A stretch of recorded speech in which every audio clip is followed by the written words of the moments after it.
Good evening and welcome to Oh Shit. As I wait for my viewers to join, I'm just going to give you guys a lowdown on who I'll be talking to tonight. Tonight I have Amanda Saab, the brow queen, joining me at 9 p.m., followed by my husband, Omar M at 9:30 to discuss the restaurant industry. I'm just going to wait for Amanda to log in. Hi guys, how are you doing? Hopefully everyone's staying sane during this trying time. Just waiting for the brow queen. Much like Hassan Gemma, she is making an entrance. Have to be a little bit funny, right? It's a talk show. Hi, Mom. Oh, there she is. I'm going to accept her in here.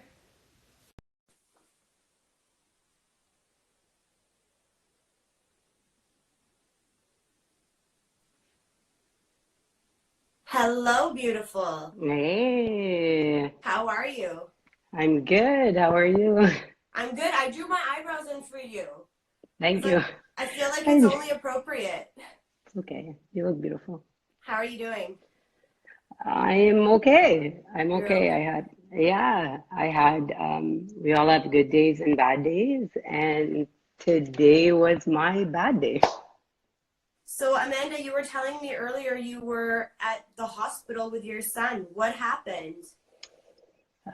So unfortunately, I've been isolated I've been at home for about 16 days now. And my son, one of my twins, actually fell off the kitchen island.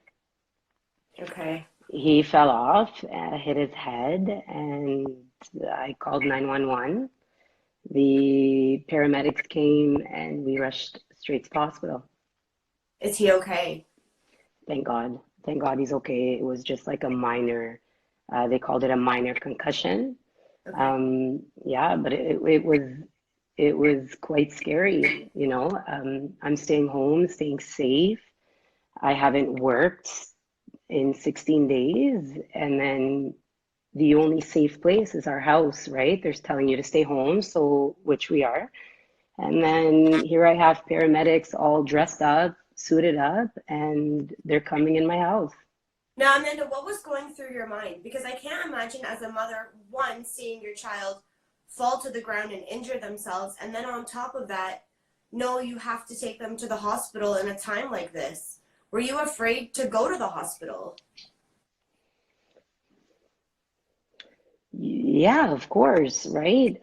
These are frontline workers, and they are people who are sick are actually getting in, calling the ambulance and getting in these ambulances and going to the hospital. And we just heard that one of Chio's nurses actually was tested positive. So yeah, I'm having, I was having a meltdown trying to make sure my son was okay and all of this. So the paramedics show up and they took them 5 minutes to get to my door.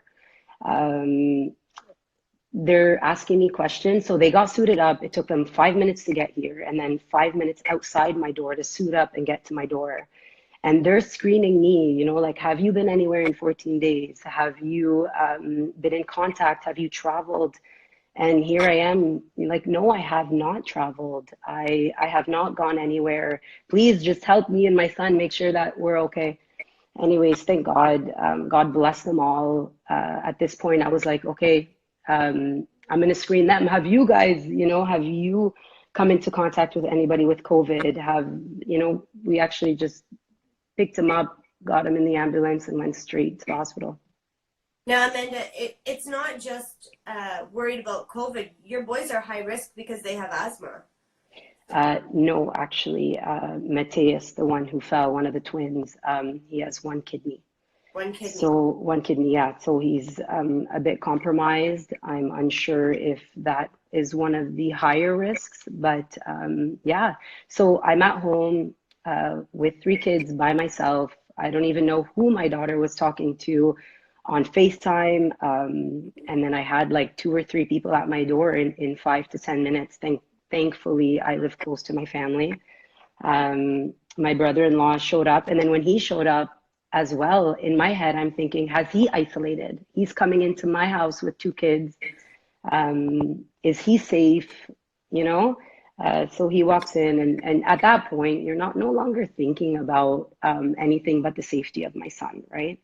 And that's what took me there. So was the hospital busy while you were there? Was it empty? Ghost, dead town.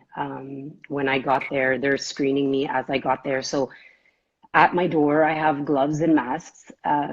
So I took them with me. I put them on.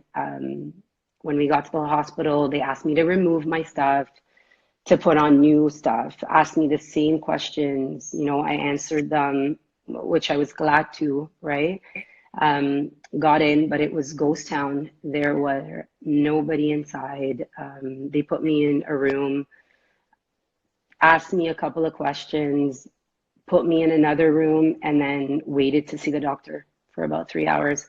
But it wasn't busy, but it's very, I was telling a few of my close friends and family, it's really funny, you know, the only place where you feel safe is in a hospital, right?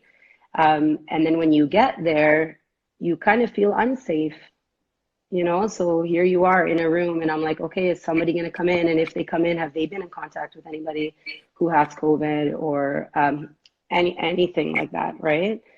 So yeah, it's quite it was an experience, definitely, to see everybody empty, the whole place. Not one nurse was outside. Everybody were in their rooms with their doors closed, quiet, and just waiting for the doctor. I'm so incredibly sorry that you had to go through that today. I can't imagine. It's What okay, about thank God. He's okay. That's all that matters. Alhamdulillah, he's fine, and all is good. Amanda? I have to ask you, if we were to rewind, 4 weeks back, would you ever have expected to be sitting where you are right now? No, no. Number one, I don't do live videos. This is my first. I don't do this. No, not at all, actually. You know, this is foreign to all of us. This is a new experience to all of us. No one would have expected it. You know, I did prepare myself. My family thought I was maybe crazy. I started to read the news early. Come January, February, I'm reading the news, how it's spreading. So I prepared myself about 2 to 3 weeks prior to the shutdown, Right, or businesses closing, as I should say. right. Now, you are very successful. You are such an amazing entrepreneur. You've established yourself as an impeccable businesswoman. Not only do you do microblading, but you also teach it as well. Yeah. Then, what Yeah. has COVID-19 done to your business, to your industry? What has it done? It shut us down. We're down, and we're not working, right? It's unfortunate. It's sad to see, but we're all in this together. Anybody who's watching, we're all in it together.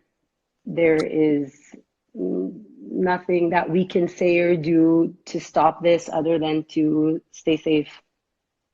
Now, Amanda, going forward from this, God willing, when everything is sort of given the green light, do you think you will be able to work the same way that you did? Will your business run the same way that it did after all of this? I truly believe so. Why you ask me is because, so my day-to-day work, my day-to-day life, I'm wearing gloves and a mask. When we're microblading, okay, I teach my students the same. When we're microblading, we treat everybody like they are infected. That way, if we treat everyone like they're infected, then we're protecting ourselves, we're protecting our clients. So yeah, I don't think anything will change, if that's the question you're asking me. We're prioritizing health and safety above all, for our clients, for our community, our staff, for everybody. So, do you think that the effects of COVID-19 on the beauty industry in general, Do you think that it will change the way we run or the way clients come to us? Is this going to be something where we're now looked at as a luxury as opposed to a necessity that we once were looked at? We spoke about this. So it is a luxury, regardless, the aesthetics, the beauty industry, getting our nails done, doing our eyebrows, getting our makeup done. Yeah, it is a luxury. Do I think it will change a lot of businesses? Yes, of course. Hygiene, um, the concerns are going to be way more serious. People are going to take this experience and do better, right? They're going to clean more. They're going to maybe wear gloves as they should in case they infect other people, not just with COVID, but with anything in general. So yeah, and I'm hoping that I'm hoping that people do take this industry more serious, right? Than they normally do. Sometimes you're walking into salons or spas or nail salons or whatever it is, and you're kind of looking at the table and you're like, okay, well, did they wipe this down? Did they sterilize this tool? Did they? So it's kind of a good thing. I feel like we'll be rated on our cleanliness more.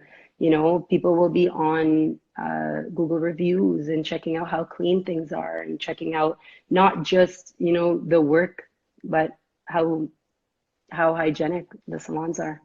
No, I absolutely agree. And Amanda, I know that you and I were talking earlier about it's not just a service that we provide. It's a level of therapy as well. I mean, you're sitting there and I watched as you microbladed my mom.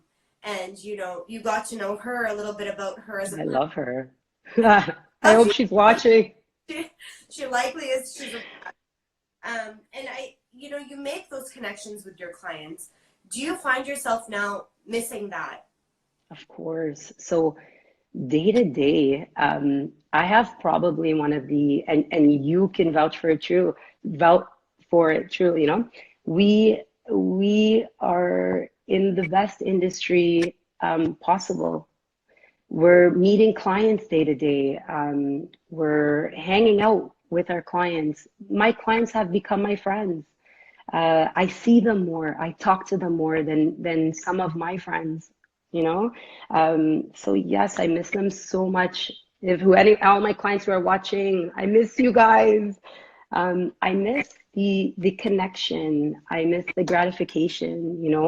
Clients that come in, they feel good, they look good, and when they walk out of there, they're so appreciative. They come in, they tell you, where they went, how they went, whether they had fun. You must. What about you? Yeah. Do you miss your clients? I have this ability to get people talking, clearly. Yeah. And, I miss some of those conversations that I would have with my clients because I know that they wouldn't tell those things to anybody else. Exactly. And I think it's one of the perks of our jobs is just having, that little book of secrets and knowing that people trust you so much that they can keep them locked within you. And that's the beauty in our job, not the industry, not what we can create or do. It's the connections that we can make. And it's so important that, once this is all done, we can go back and talk to those people about how they've been throughout this experience. Even ours, I'm sure most of my clients will vouch for it. I tell them my secrets. Of course. You know what I mean? I tell them my day and how I've been going and what I'm doing and what I'm planning for my kids' birthdays. And, I'm missing that. So I'm at home. I didn't take time off work to be with the 3 kids. I delivered them 4 weeks later, went straight to work. So I miss that for sure. Now, Amanda, with that said, how is it from going from this, working mom, this business owner, go, go, go type personality to just stopping and only fixating on your kids right now? Did you find that challenging? Because I know for myself, it was a bit of a wait, I'm just mom kind of moment. Did you sort of have the same thing? Do you want me to sugarcoat it, or do you No. want me to Real people, real okay. It is hard. It is hard. Kudos. I bow down to daycare providers and sit at home moms. I used to envy them. I used to be like, oh, they're sitting with their kids all day and they're watching them grow and they're seeing watching day-to-day lives with, it is incredible. Today it is hard. It is really hard. And if anybody tells you it's not, I would tell you maybe it's a lie, and they're putting all this positivity in front of you. But no, that's not the case. It is hard. It is challenging. We are trying to work out. We are trying to cook. So we're nannies. We're cooks. I haven't left the kitchen. Have you? No. No. And then you go put them to sleep. You bathe them. It's like a 24-hour job, right? But don't get me wrong, I'm trying to embrace this time and I'm really trying to enjoy it because I never got it. I Right. never got being with the kids. So I'm trying to make the best of it, When you're feeling down and you're feeling tired, you know what? Oh, Sorry. You know what? I'm like, it's okay. It's no problem. I got this. Today's a hard day, but it's okay. right. All is good. I think that's what you have to do. You have to accept the challenges as they come. It's not always going to be rainbows and butterflies. It's going to be hard. It's going to be challenging. That's life in general, right? Exactly. Whether you're a mother or not. And I think that when we're so busy and we're working, it's easier to prioritize those challenges because it's like, okay, from 5 to whatever, this is what I'm doing. And from this time to this time, this is what I'm doing. And then you miss that whole in between. Now, fixating and focusing on it, like I have moments where I'm like, I don't know what you need. I don't know what you want. Even though my children are of an age where they can fully tell me. So I get the difficulty. They're also going through these huge changes, right? They're not used to being at home. They're used to a certain routine, a certain schedule, and here we are. We just pulled them out. They don't understand it, right? They normally go outside for, I don't know, 2 hours a day. My daycare provides that morning and night. Well, sometimes if I have to do laundry, I can't take them out in the morning, or I try to, we try to, but with the weather and trying to run after three kids, it's hard, right? Now, Amanda, I have to ask you, since you are being so candid, when you were working full time, did you ever feel a guilt because of being that, full time working mom? Of course, right? Every parent wants to be 24/7 with their child, or with their children, and working does take a lot of their time because you're working. So remember, the therapy sessions that we're getting, we're drained at the end of the day, right? Because, you know, 10 clients came in and told us whether they had a good day or a bad day when we're bringing it back home. And then we're frustrated, we're tired. We spent all night watching a Netflix show, So when we get home, yeah, of course you feel guilty. But I'm doing it for them, right? I'm working, we're busting our bums off just to succeed so we can give them a better life. Now, Amanda, with the same question, now that you're home, for the most part, you're with them all the time. Do you have the same guilt, only in a different way? Do you feel guilty when you have to do laundry and you can't take them outside? Do you still find yourself with guilt? Yes and no. I feel like I'm doing my best, right? We're doing our best to provide for them. But no, the laundry, not so much, the cooking, not so much because we're involving them, right? So I'll put Play-Doh on the floor from now on, I'll put Play-Doh on the floor for them to play with while I cook and clean, and today while I was vacuuming, I gave my kids some brooms and they did whatever they needed to do. So Amanda, Do you feel guilty? Do you feel guilty? as a mom, I think I'll always have a little bit of guilt. I think there's always, no matter where you are in life or what you're doing, I think there's a little guilt attached. You know, whether or not I'm working, I feel guilty that I'm away from them, or when I'm with them, I feel guilty. You know, am I doing enough? And I think that's just the unfortunate side of It's being a mother, right? Like of you're always course, gonna wonder if you're doing the best for them. of course. Amanda, I wanted to ask you now with COVID-19, do you believe that it was maybe a blessing in disguise? Yes, it was a blessing in disguise. It's unfortunate that to some people's blessings are other people's nightmares. You know, it's unfortunate, and may God rest those who have passed. But it is a blessing. I'm with my children. I'm getting to know them, the world, the air, the waters are getting more clear. So yeah, it is a blessing. Do Amanda, you do you believe it's a blessing? I do. I think that I think it's forcing us to slow down and to realize what we have and to center in and focus on it. I do believe that for a lot of people, it's difficult to do because we're not used to the calm and we're not used to the pause. And that sort of brings out thoughts and ideas that we had wanted to ignore for a very long time. Yeah. It forces you into a different kind of understanding. But I think that it is a blessing because we were ignoring and trying to sort of suppress everything that was happening around us for so long that now it's like the universe telling us, no, focus. This is what needs your attention. So Exactly. I agree. Yeah. I do have another question for you, Amanda. Do you have a date set where you will be going back to work, or are you kind of just riding everything out and waiting to see what happens? I mean, as of now, there's no date.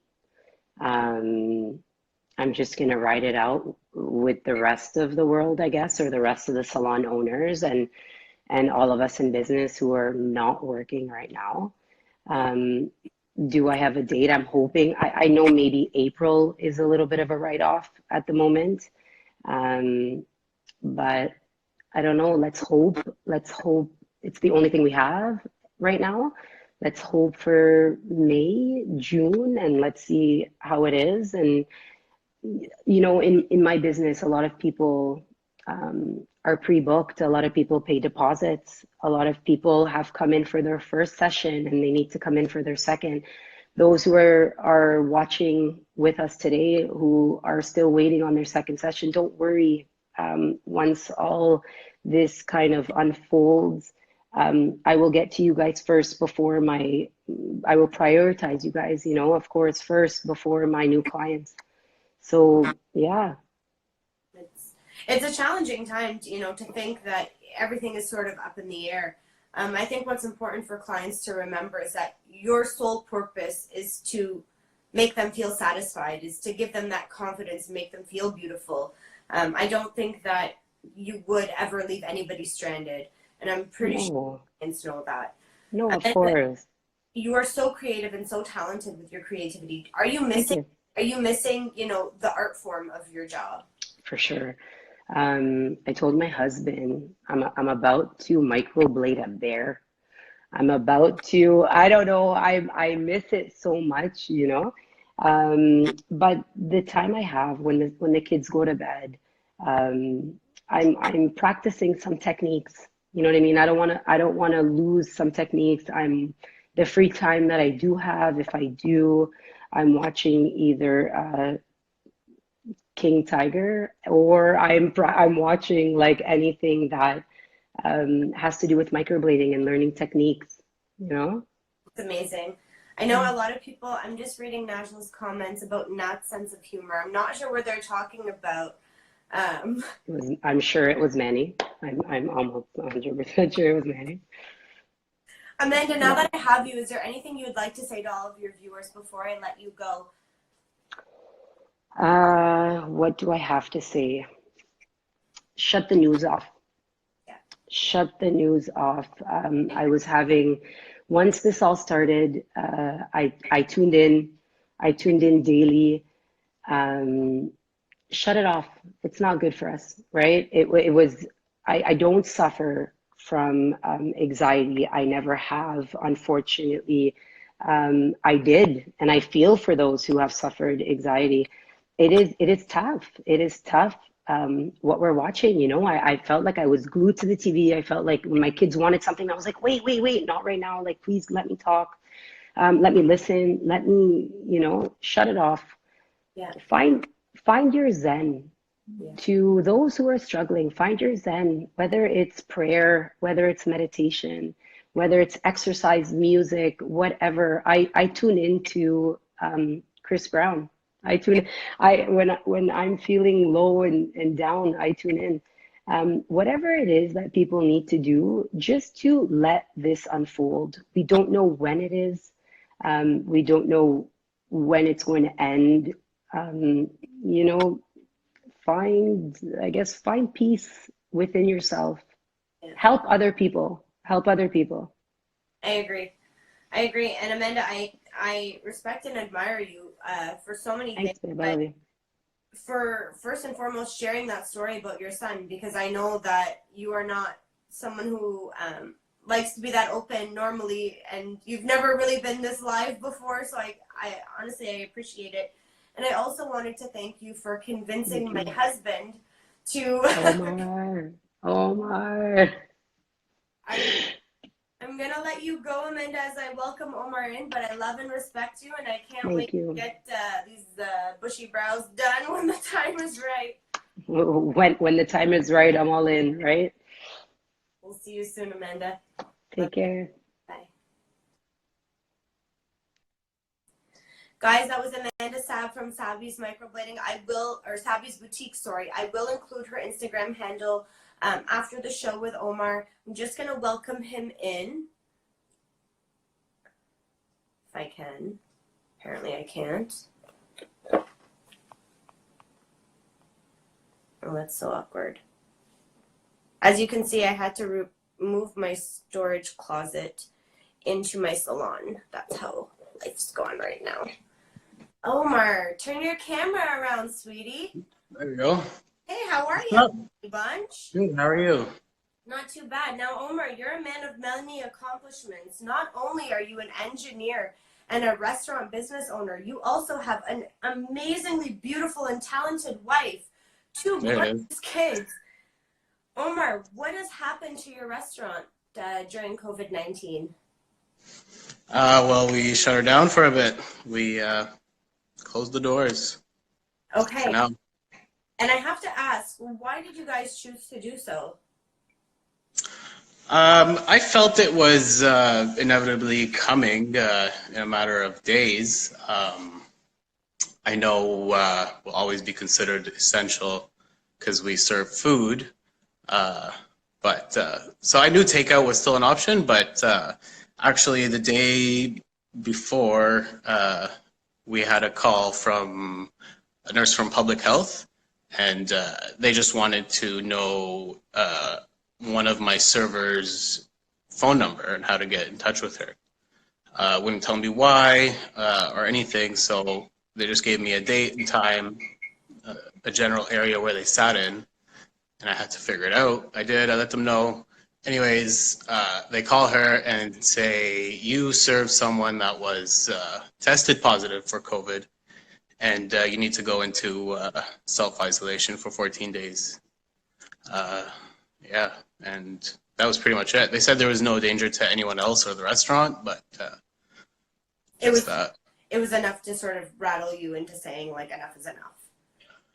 Yeah, I mean, well, all the staff were kind of, everyone was already on edge. Everything was happening really fast. And, pretty much until that point, they were kind of like, weren't taking it very seriously, I'd say. They were probably joking about it, be like, yeah, it's never going to happen to me or whatever. And then next thing you know, they're going into isolation. So it freaked them out. Yeah, so we decided, you know what, it's we tried to do some measures beforehand, obviously extra cleaning, sanitizing. We try to, take ideas that other Quebec had implemented, for example, leaving an empty table in between each table. But I mean, still business was pretty slow, and you just see some people that weren't, I don't know, either weren't taking it very seriously or didn't really understand the gravity of it. And I felt like I don't want to be encouraging this. I don't want to have these old men come and sit at my table and drink for 2-3 hours and talk to so many people and go to the bathroom, and they're already weak. I care for these people. I want them to go home. Right. So that was also one main factor. So yeah, but I felt it was coming anyways. So we had tried to lower our inventories and adjust schedules. So yeah. Now, Omar, for the restaurants that haven't yet closed their doors, do you feel like they have likely served somebody who was positive, and maybe they don't yet, or they do and they sort of chose to keep their business up and going anyways? Well, at the rate that they're saying, I'm sure many of them have, just like I have. So I'm sure people that are positive are still out there and getting takeout and doing stuff. But I feel like, I like to think that we're pretty, smart people in this country. And as long as you take the measures seriously, wash your hands, stay far, keep your distance, sanitize the commonly touched things, don't touch your face, we should be fine. It's science, so I believe in that. I think it's okay. I mean, people still have to eat. If you close that down, I don't think it'll do any more good than it probably do more harm than good. Now, I have a question, because I know that restaurants were deemed essential in the sense that they serve food and people need to eat. But I mean, if you think about logistics and privilege, we have grocery stores, we have online ordering, we have essentially no need for restaurants to remain essential right now. It's not saying that, if somebody else isn't cooking your food, you're not going to eat. There are ways for people to get food. So why do you think that the government has chosen to keep restaurants as an essential service? People can very well take their lunch in if they needed to. Well, I mean, if I wouldn't say they're as essential as to that people will starve if all the restaurants close down. I don't think that will happen. Obviously not. But I just feel like for the, there's a lot of other variables to consider, I feel like, on the government's part, and it's the well-being of society in general. Restaurants, liquor stores, it helps keep people calm, I feel like. If they're eating well and they're enjoying their time at home, they'll probably stay at home more. So I don't feel like it's all arbitrary. I feel like the list that they made is pretty good. I mean, everyone's still, you've always have been free as an employee to reject safe work. So if you feel like you're at risk, don't go to work. You're not gonna, be disciplined, or you're not gonna get any bad consequences from it. But I mean, as long as everyone does their part and listens to the guidelines of the smarter people around, we should be okay. Now, Omar, you grew up. You were born in Canada, but you grew up a large part of your life in Lebanon. You were raised on your dad's farm. You were milking cows when you were a little boy. Did you ever think, at 7 years old, milking a cow on your dad's farm, you'd be sitting here in isolation, locked in your home with your gorgeous wife and 2 kids? Did you ever see an event like this coming in your lifetime? For the record, I never actually milked a cow. I've handled cows before, but I never. Yeah. But no, I don't think anyone could foresee this. I mean, I've seen some shit, but no, I don't think you could anticipate something like this. No. As a father, what are your current fears? I fear for the future of my children, definitely. I feel like they're going to miss out on a lot of not necessarily opportunities, but experiences that, you know, generations before them were able to enjoy or grow with. I feel like, you know, maybe in 20 years, us older people will be, you know, looking at each other, reminiscing about the days where, you know, you used to have a pool party. I don't know if that's still going to happen anymore. I don't know if this is going to change a lot for a long period of time, or will people just forget about it and move on, like, you know, many instances before. So I don't know.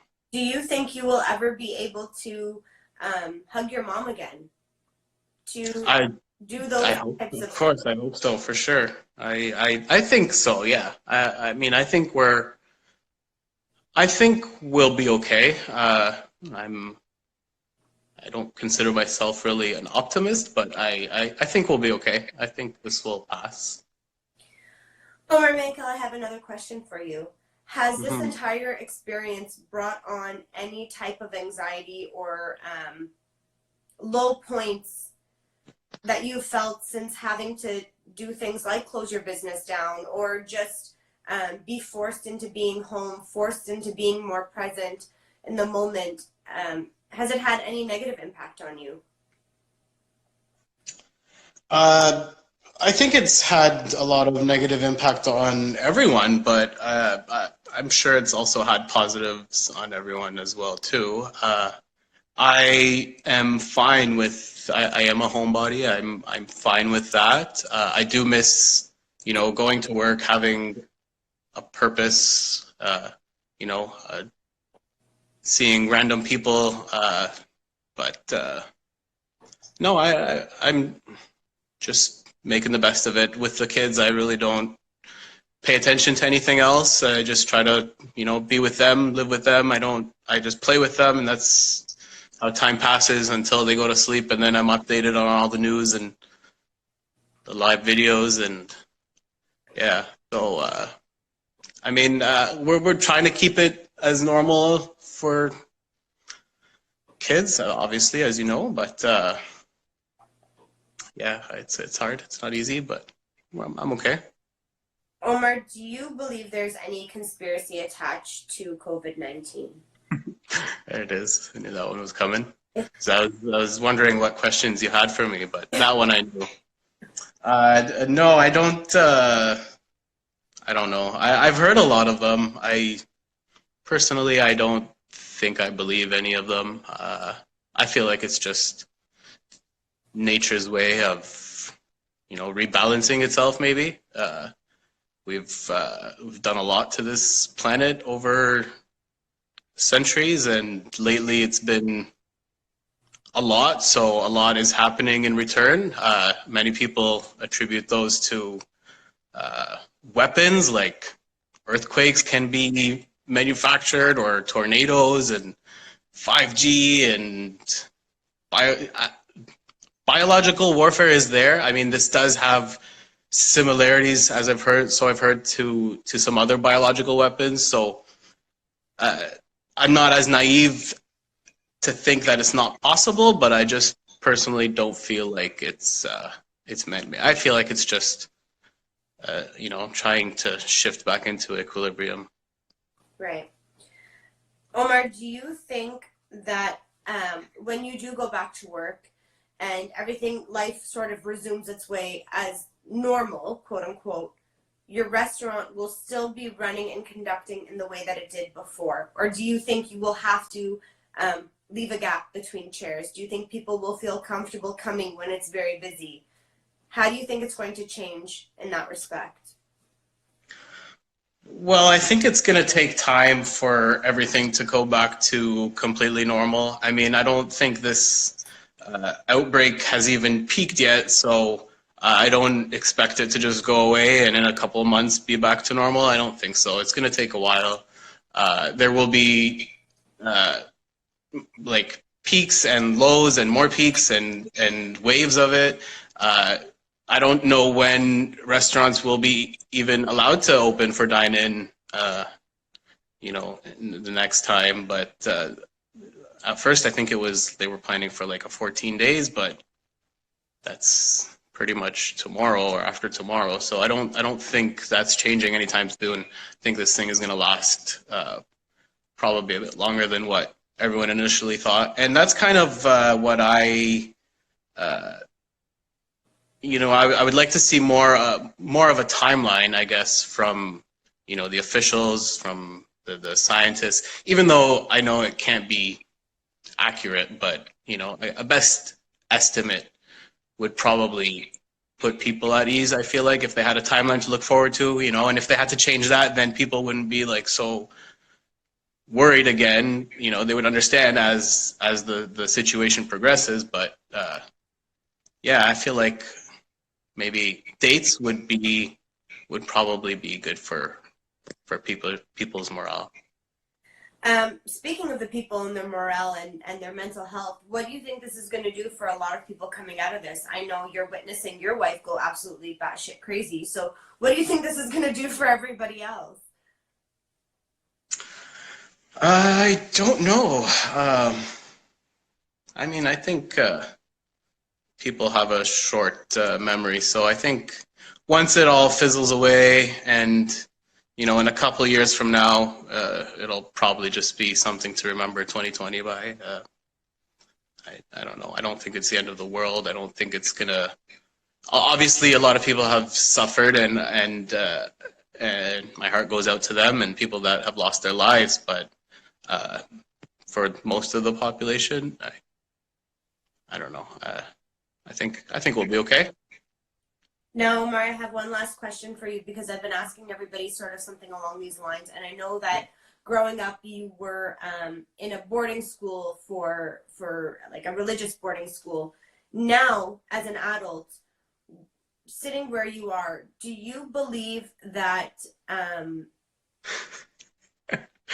Sorry, I had to stop. Yeah, sorry. Sitting where you are, do you find yourself resorting back to those teachings that you once learned when you were in that boarding school? Do you find yourself resorting to your faith in any way whatsoever, or do you still kind of streamline the same beliefs as you always have? Because of this? Yeah. No, I don't. No, I wouldn't say so. I'm still the same. I mean, hasn't brought me. I wouldn't say it's brought me closer, but it definitely hasn't pushed me further. I've always had, I don't know, my own belief that I'm content with, and I just feel like if I'm a good person, that's all it really matters, and I just try to be that. I don't, I try to remember God, when eating, when my kid falls, when I'm not oblivious to him, but I wouldn't say it's brought me closer, unfortunately, no. Now, Omar, I have one last question for you. Do you care to tell everybody how amazing your wife is? Do I care to tell them? No, I'm sure they know. Oh, thanks, love. Yeah, you're pretty amazing. Omar, do you have anything to say to everybody now that you're live? Not really, no. I mean, people say be positive.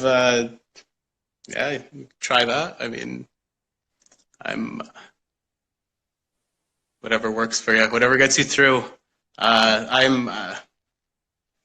I don't know. I'm more of a realist, so just day by day, and yeah, I mean, maybe take this as forced relaxation. Stay home, recharge. When it does go back to normal, go back full force, I guess. Now, Omar, The only other thing I wanted to say while you're here, because I know that there may be females viewing this now or females coming to view it later, I just want to let all the females who do decide to slide into your DMs know that I do know Muay Thai and I will come kick their ass. Thank you so much for being on Oh Shit, the love of my life. You're welcome. I appreciate the fact that you let me yell at you to do this. I really do. I do want to let everyone know before tomorrow at 11:30 a.m. I have a doctor from the Civic Hospital coming on to discuss COVID-19, obviously, answer all the questions that I have for him and the few questions that I've gotten from the viewers. That'll be at 11:30 a.m. And then at 9 p.m. I have Mr. Mo Powers coming on my show, followed by Hussein Musa, at